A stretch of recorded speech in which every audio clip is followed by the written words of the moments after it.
এবার আমরা আরইসির ফান্ডামেন্টালটা একটু লক্ষ্য করি।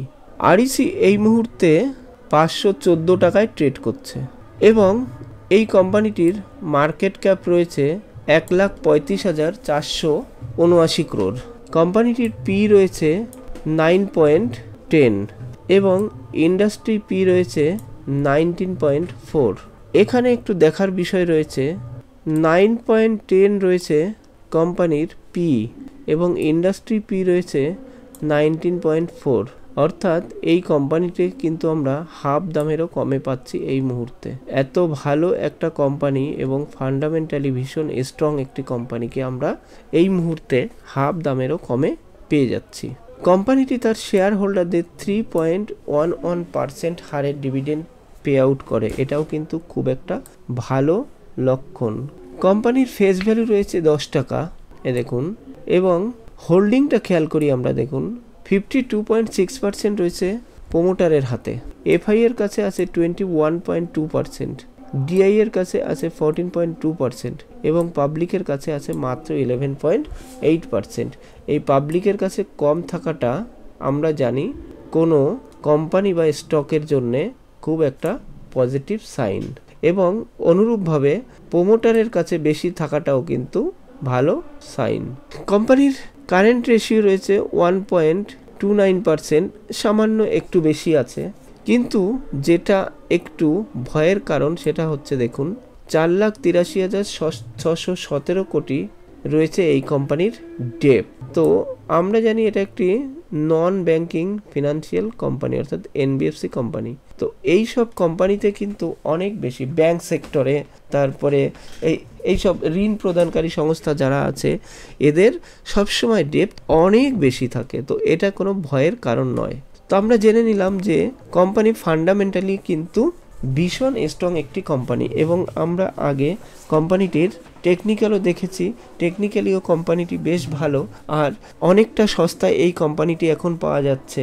তাহলে কিন্তু আমরা সহজেই এই কোম্পানিতে এখন এন্ট্রি নিতে পারি, কিন্তু এন্ট্রি নেওয়ার আগে আপনারা অবশ্যই আপনাদের ফিনান্সিয়াল অ্যাডভাইজারের সঙ্গে পরামর্শ করে তারপরে স্টকে এন্ট্রি নেবেন। আরইসি হলো ভারতের একটি মহারত্ন কোম্পানি, যা ভারত সরকারের বিদ্যুৎ মন্ত্রকের অধীনে রয়েছে। এটি একটি নন ব্যাংকিং ফাইন্যান্স কোম্পানি। 1969 সালে দেশে তীব্র খরা এবং দুর্ভিক্ষের পটভূমিকায় আরইসি সংগঠিত হয়েছিল। কৃষি খাতের পাম্প থেকে শুরু করে আজকের দিনের বিদ্যুৎ উৎপাদন, ট্রান্সমিশন, ডিস্ট্রিবিউশন, নবায়নযোগ্য শক্তি, বৈদ্যুতিক যানবাহন, ব্যাটারি স্টোরেজ, গ্রিন হাইড্রোজেন ইত্যাদির মতো নতুন প্রযুক্তি সমন্বিত বিদ্যুৎ অবকাঠামো খাতকে কভার করে এই কোম্পানি। সড়ক ও এক্সপ্রেসওয়ে, মেট্রো সমন্বিত নন পাওয়ার অবকাঠামো খাতে, রেল, বিমানবন্দর, আইটি, যোগাযোগ, এই সমস্ত ক্ষেত্রেই আরইসির অনবদ্য যোগদান রয়েছে। সামাজিক এবং বাণিজ্যিক অবকাঠামো, শিক্ষামূলক প্রতিষ্ঠান, হাসপাতাল, বন্দর এবং ইলেকট্রোমেকানিক্যাল, ইস্পাত, শোধনাগার ইত্যাদির মতো অন্যান্য খাতেও কাজ করে এই কোম্পানি। আরইসি দেশের পরিকাঠামোগত সম্পদ তৈরির জন্য রাজ্য, কেন্দ্র এবং সরকারি সংস্থাগুলিকে দীর্ঘমেয়াদী ঋণ প্রদান করে। বিদ্যুৎ খাতের জন্য সরকারের ফ্ল্যাগশিপ কোম্পানিগুলিতে আরইসি একটি গুরুত্বপূর্ণ কৌশলগত ভূমিকা পালন করে চলেছে। অতীতে আরইসি প্রধানমন্ত্রী সহজ বিজলি হার ঘর যোজনা, দীনদয়াল উপাধ্যায় গ্রাম জ্যোতি যোজনা এবং জাতীয় বিদ্যুৎ তহবিল প্রকল্পের জন্য নোডাল সংস্থা হিসাবে যুক্ত ছিল। আরইসি দেশব্যাপী বিদ্যুৎ সরবরাহের জন্য নির্ভরযোগ্য প্রতিষ্ঠান হিসাবে কাজ করছে। কার্যকর পরিষেবা সরবরাহের জন্য 22টি রাজ্য অফিসের মাধ্যমে আরইসি এর দেশব্যাপী উপস্থিতি রয়েছে।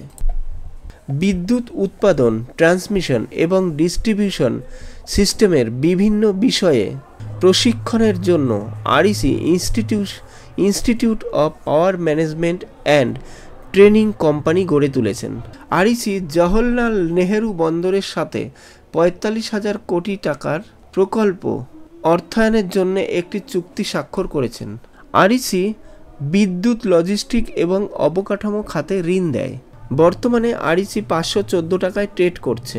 খুব অল্প দিনের মধ্যেই 681 টাকা পৌঁছানোর একটা প্রবল সম্ভাবনা রয়েছে আরইসির মধ্যে। কোম্পানিটি যে ভালো একটি সাপোর্ট জোনে ট্রেড করছে সেটা কিন্তু আমরা চার্ট দেখে বুঝতে পারছি। আপনি দেখুন, খেয়াল করুন, এরকম একটা পজিশনের মধ্যে দিয়ে কোম্পানিটি যাচ্ছে। দেখুন এখানে কিন্তু এই সাপোর্ট জোনে বারবার টাচ করে কোম্পানি এগিয়ে চলছে।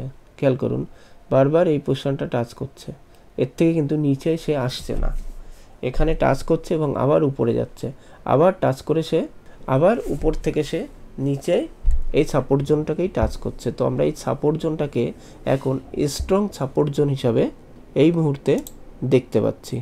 একটা স্ট্রং সাপোর্ট জোন হিসাবে আমরা দেখতে পাচ্ছি এই লেভেলটাকে। তো এই স্ট্রং সাপোর্ট জোন থেকে আমরা পরবর্তীকালে কিন্তু উপরের দিকে মুভ করতে পারি, এবং কোথার থেকে উপরের দিকে, কোন সময়টা উপরের দিকে যাবে সেই বিষয়টা আমরা আরও একটু পরিষ্কার করে নিই। আমরা যদি দুটো ট্রেড লাইন টানি, একটা সাপোর্ট জোন থেকে এবং একটা রেজিস্ট্যান্স জোন থেকে, তাহলে দেখি কি দেখায়।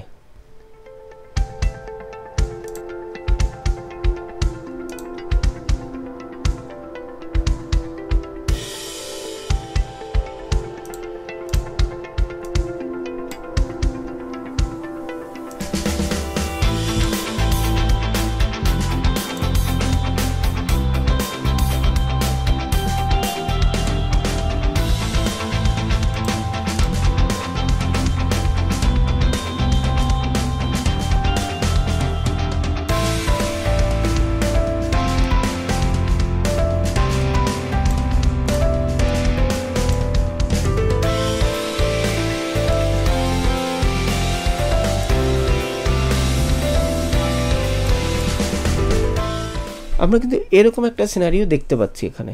দেখুন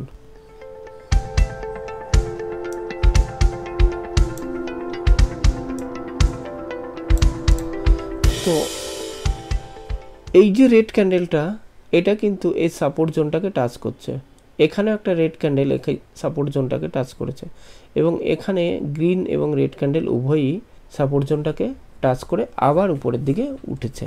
তো আগামী দিনে মার্কেট খুললে আমরা কিন্তু এখানে একটা গ্রিন ক্যান্ডেল দেখতে পারি।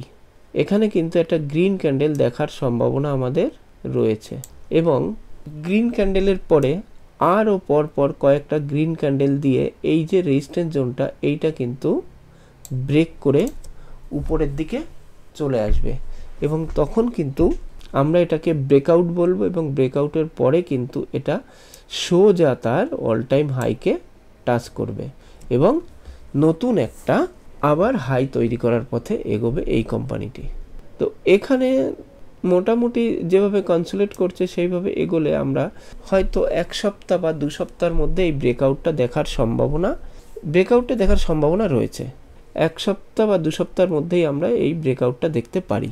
ওভারঅল আরইসি একটি বিদ্যুৎ চেইন প্রকল্প, মানে সহজে বলতে গেলে বিদ্যুৎ উৎপাদন কেন্দ্র থেকে বন্টন কেন্দ্র পর্যন্ত বা বন্টন অঞ্চল পর্যন্ত পৌঁছে দেওয়া এই কোম্পানির কাজ।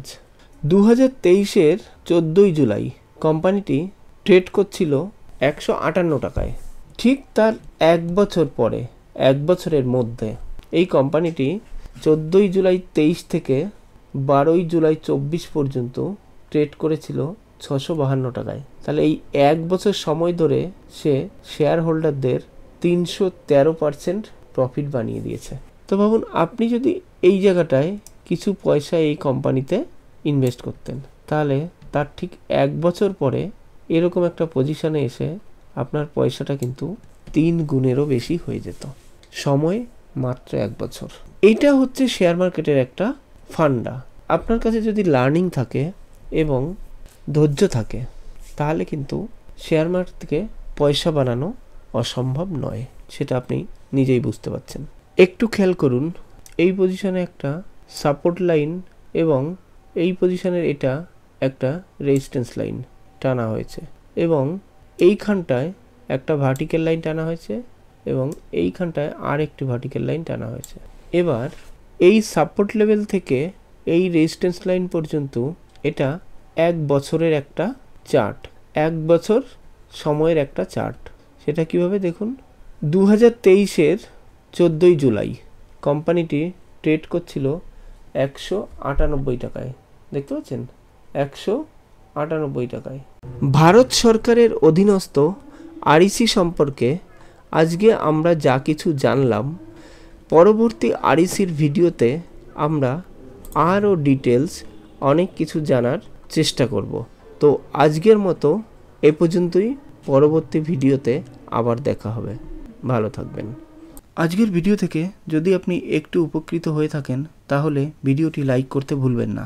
শেয়ার মার্কেট সম্পর্কে যদি কোনো প্রশ্ন থাকে তাহলে কমেন্ট করে জানান। আর যদি চ্যানেলে নতুন হয়ে থাকেন তাহলে সাবস্ক্রাইব করতে ভুল করবেন না। তো আবার দেখা হবে পরবর্তী ভিডিওতে। ধন্যবাদ।